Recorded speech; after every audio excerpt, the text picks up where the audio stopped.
Voltamos para o terceiro bloco da nossa entrevista, nosso Hangout com Joel Matos, né, gerente de tecnologia do IEL, e eu passo a palavra para o nosso colega Eliseu Vieira para fazer a sua pergunta. Fique à vontade, Eliseu. Olá, Joel. Obrigado pela sua presença aqui conosco mais uma vez, hein? Estamos muito felizes aí da sua presença, representando aí a IEL e tudo mais. A transformação digital, você falou algumas coisas bem interessantes, mas uma coisa que me chamou a atenção foi com relação a que, me parece, né, uma percepção de que as coisas parece que elas não estão muito diferentes do que era no passado. Você falou que a gente está passando por um momento de muita experiência, o consumidor ou o cliente ainda busca muita experiência, pelo lado do fornecedor ou da empresa, ela busca um produto escalável, o cliente quer um produto sustentável, e a sociedade e a comunidade e tudo mais. E minha pergunta é simples, né? O que mudou? O que mudou? Tanto do lado do cliente como do lado da empresa. Eu que agradeço, Eliseu, aí mais uma vez, é sempre bom estar com vocês aqui. E a sua pergunta, ela traz para uma reflexão que, na minha opinião, ela está muito mais ligada à questão da velocidade do que das expectativas. Tanto no lado do cliente quanto no lado da empresa, né? O digital, por si só, ele já, né, nos dá essa mensagem da velocidade mais rápida. Né? Então, nós, em outros momentos, tínhamos mudanças ainda assim, tínhamos expectativas ainda assim em transformação à medida que as experiências aconteciam, porém, em uma velocidade menor. Hoje, o fator velocidade, ele tem sido exatamente o grande desafio, né? A exemplo do modelo como as empresas que nascem e as que morrem. O tempo de vida das empresas, que eram muito comuns, nós tínhamos aí no mercado grandes empresas aí com 40, 50, centenárias, empresas com muitos anos de vida. Hoje em dia, a gente vê empresas aí que nascem em 3 anos, já estão ocupando, né, o top 10, o top 20 aí das maiores empresas globais, e também em 10, 15 anos deixando de existir. Então, o desafio, tanto para quem está gerindo uma organização, quanto também para quem está consumindo, na minha opinião, está nessa questão do tempo, o time.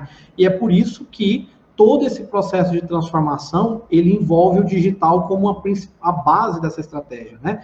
Não o centro, mas a base. Uma vez que toda a construção, ela está ao redor realmente da visão e das expectativas das pessoas, né? A pessoa no centro. Porém, para alcançar essa velocidade que é necessária, o meio, ele precisa prover isso. E aí é onde entra o digital como sendo algo que é inédito para o nosso momento agora do que tinha antes. A velocidade proporcionada pelo digital é o que eu acho.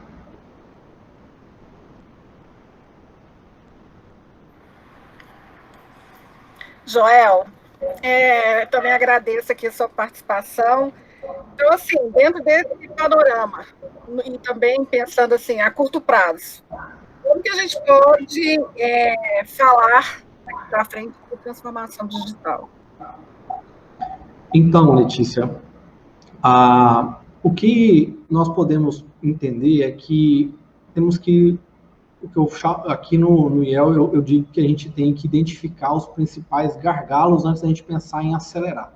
Então, não adianta você correr com, né, um buraco ali, né, no saco, e tudo que você consegue agregar de conhecimento, aquilo começar a vazar. Então, uma boa estratégia, né, de retenção, de gestão do conhecimento dentro da organização, de retenção de talentos, isso para mim é algo que qualquer organização que começar a fazer isso de maneira responsável, de maneira profissional, você pode ter um colaborador, o primeiro que você vai trazer para o time, você já trazer pensando nisso, acho que já vai ser, né, um principal ponto aí de apoio para você participar desse processo de transformação.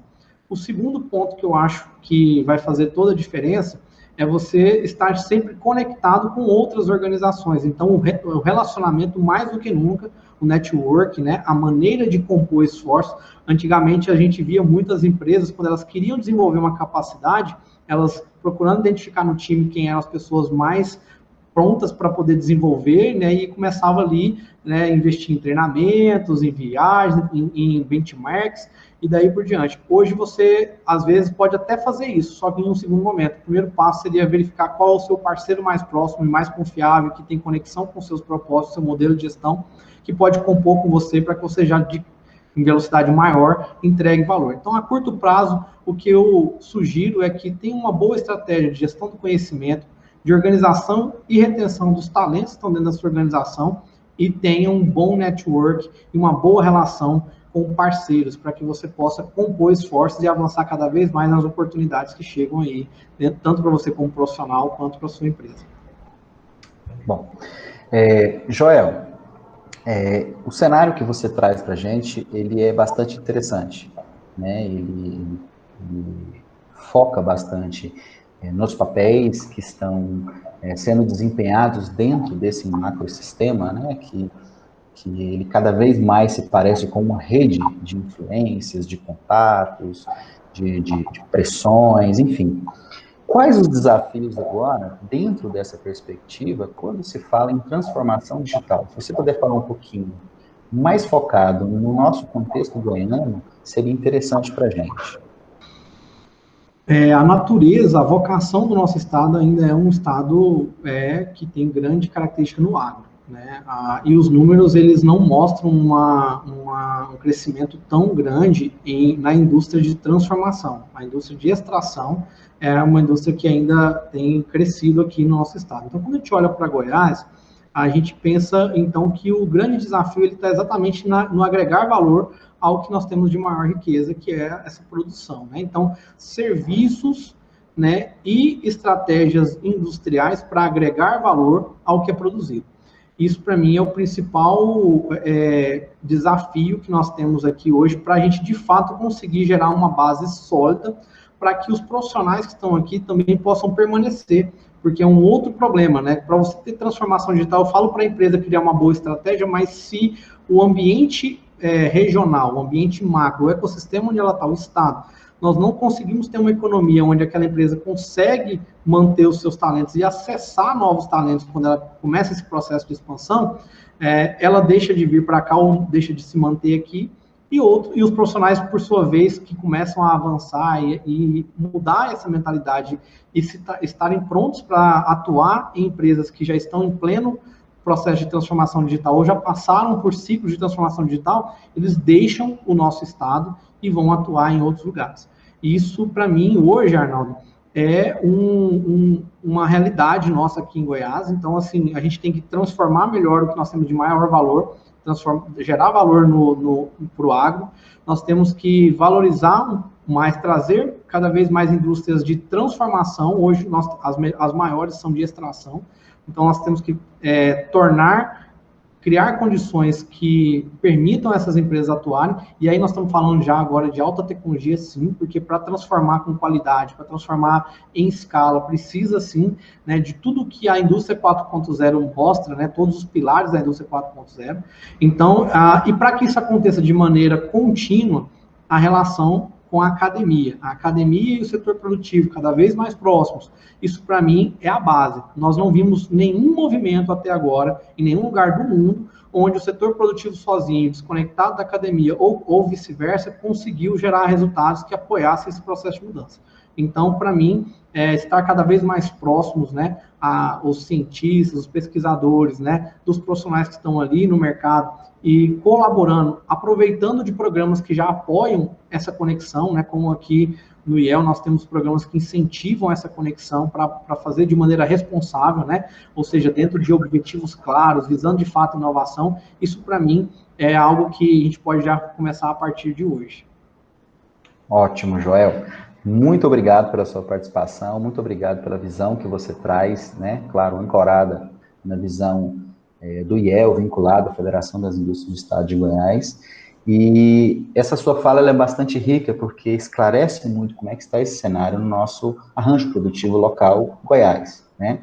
Então, muito obrigado novamente, as portas estão sempre abertas para você e para todo o staff do IEL, ok? Eu agradeço, Arnaldo, agradeço o convite, agradeço a cada um dos participantes aqui com perguntas extremamente inteligentes e desafiadoras. Espero ter contribuído com vocês. E da mesma forma que as portas aí estão abertas aqui, é da mesma forma, tá? Faça aqui do IEL, da Federação das Indústrias, a casa de vocês, para que nós possamos colocar em prática isso que nós acabamos de falar aqui, unir cada vez mais o setor produtivo, o setor academia, né, e todos os entes que compõem essa estratégia de crescimento para que nós possamos gerar cada vez mais oportunidades e condições melhores para o nosso povo. Obrigado, Joel. Pessoal, finalizamos nosso Hangout de hoje com a participação do Joel Matos, gerente de Tecnologia de Informação e Transformação Digital do IEL, né? Não deixe de assisti-la na íntegra, quem perdeu, lá no nosso blog, e acessar os conteúdos relacionados no nosso perfil no Instagram. Muito obrigado, abraço a todos, pessoal. Tchau, tchau.